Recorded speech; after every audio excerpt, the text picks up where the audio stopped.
मुक्तियुद्धाचा संपतील कथा, स्त्री शोषणाचा तिथे मिटतील व्यथा, स्त्री शोषणाचा तिथे मिटतील व्यथा, समता नांदेल तिथे मानवाच्या ठाई, समता नांदेल तिथे मानवाच्या ठाई, कायदा सुव्यवस्था तिथे आचरणात येईल, कायदा सुव्यवस्था तिथे आचरणात येईल. अंधश्रद्धा जातीपातीची केली असेल होळी विज्ञानाने, अंधश्रद्धा जातीपातीची केली असेल होळी विज्ञानाने, संस्कृतीची भरली असेल झोळी, नित्य आणि सत्याचे वारंवारी आणि माझ्या स्वप्नातील भारत अवघे विश्व पाही, माझ्या स्वप्नातील भारत अवघे विश्व पाही. सन्माननीय व्यासपीठ, उपस्थित मान्यवर आणि माझे प्रिय विद्यार्थी मित्र मैत्रिणींनो, मी सृष्टीमाई वाघमारे आपल्यासमोर विषय मांडते माझ्या स्वप्नातील भारत. माझ्या स्वप्नातील भारताचे वर्णन करताना मला म्हणावेसे वाटते की एक पायास उभं ठेवून थेट मंगळावरती नजर टाकण्याची हिंमत करणारा जगात पृथ्वीवरचा एकमेव देश म्हणजे माझा भारत देश होय. ज्याने शून्याचा शोध लावून संपूर्ण जगाला दशक मिळवून दिला व मानवाला चंद्रावर जाण्यास बनवले, तो म्हणजे माझा भारत देश होय. मला आवर्जून सांगावेसे वाटते, बोलून पाहावं, थोडासा वेळ काढून पाहावं, असतात काही उत्तरे थांबलेली, जुनी रद्दी चाळून पाहावं, जुनी रद्दी चाळून पाहावं. आमच्या स्वप्नातील भारताचे चित्र बघताना आम्हाला नकळत कोणाला भूतकाळात बघावेच लागते. डॉक्टर अब्दुल कलाम म्हणायचे की ज्या तरुणांना आपले स्वतःचे आई वडील सांभाळता येतात त्यांनाच आपला भारत देश सांभाळता येईल. माझी महिला राष्ट्रपती प्रतिभाताई पाटील म्हणतात की भ्रष्टाचार हाच विकासाचा शत्रू आहे आणि तो दूर करण्यासाठी जनता व शासनाला एकत्र येऊन लढलेच पाहिजे.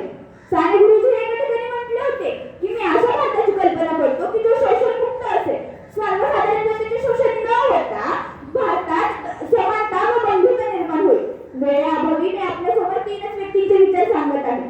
एवढेच नव्हे तर त्या कल्पनेतला स्वर्ग राहील तिथे क्षणभर थांबावं असं वाटेल ते पृथ्वीवरचे एकमेव भारत देश होय. जगातील संपूर्ण देशांनी भारताला सोने की चिडिया असे वर्णन केले आहे.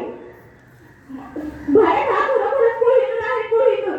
पण माझ्या भारत देशाला जात, धर्म, वंश, भाषा अशा अनेक रोगांनी ग्रासलेले आहे.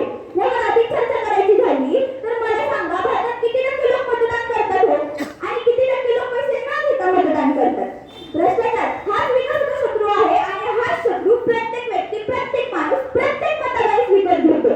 म्हणूनच तर आज प्रेक्षकांना, म्हणूनच तर आज आयोजकांना माझ्या स्वप्नातील भारत हा विषय देण्याची गरज पडली असावी. परंतु माझ्या स्वप्नातील भारतामध्ये चारित्र्य संपन्न लोक असतील, चारित्र्य संपन्न लोक हीच खरी देशाची शान असेल. चारित्र्य संपन्न लोक असतील तर निर्भीड हत्या होणार नाही. माझ्या जिजाऊ घडतील आणि लक्ष्मीबाई घडतील आणि नव्हे तर चारित्र्य म्हणजे भारतीय आणि भारतीय म्हणजे चारित्र्य असे समानार्थी शब्दच तयार होईल. माझ्या स्वप्नातील भारतामध्ये कोणाला धाडा नसेल मित्रांनो, कारण नाशिक जवळील एक बातमी होती. 3 वर्षाच्या मुलाने, फक्त 3 वर्षाच्या मुलाने अभ्यास केला नाही म्हणून त्याच्या आईने त्याचा जीव घेतला आणि स्वतःही आत्महत्या केली. काय म्हणाले या श्रोत्याला? म्हणूनच तर माझ्या स्वप्नातील भारतामध्ये श्रोत्याला शांतीने व ममतेने जिंकलेला असेल मित्रांनो. होय मित्रांनो, ऑलिम्पिकच्या चालू असलेल्या स्पर्धेमध्ये एका भारतीय खेळाडूची जात काढली गेली. म्हणूनच तर माझ्या स्वप्नातील भारतामध्ये एकच जात असेल, ती म्हणजे मानव आणि एकच धर्म असेल, तो म्हणजे माणुसकी. 2 उपजाती असतील, स्त्री आणि पुरुष, आणि त्या देखील समान असतील, कारण अर्थातच सारे मानव प्राणींना उच्च नीच कोणी, सारे मानव प्राणींना उच्च नीच कोणी, नरनारी आहे मानव वारे, भारतीय बनवणी, भारतीय बनवणी.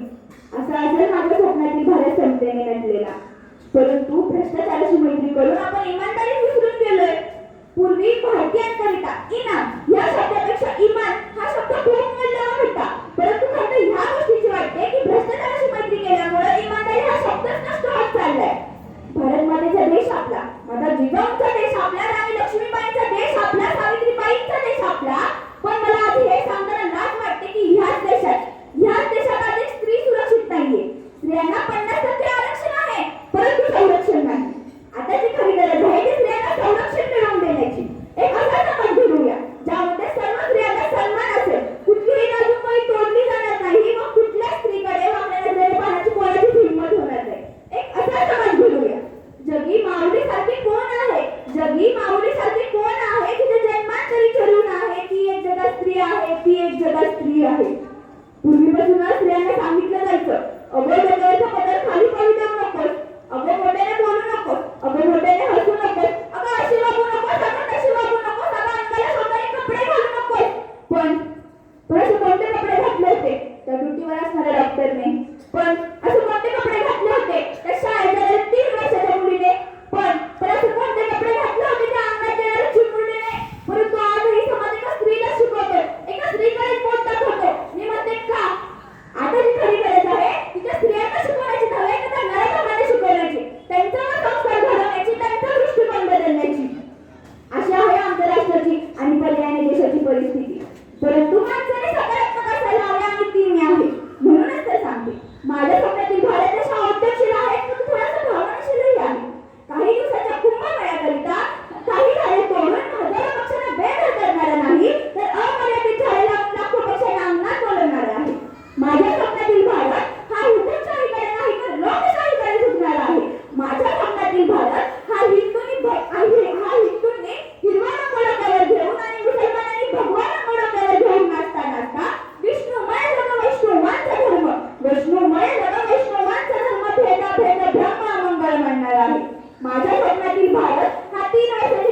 तुकाचा तोच माझा वंश आहे. ज्ञानी याचा व तुकाचा तोच माझा वंश आहे. माझ्या रक्तात थोडा ईश्वराचा अंश आहे. माझ्या रक्तात थोडा ईश्वराचा अंश आहे.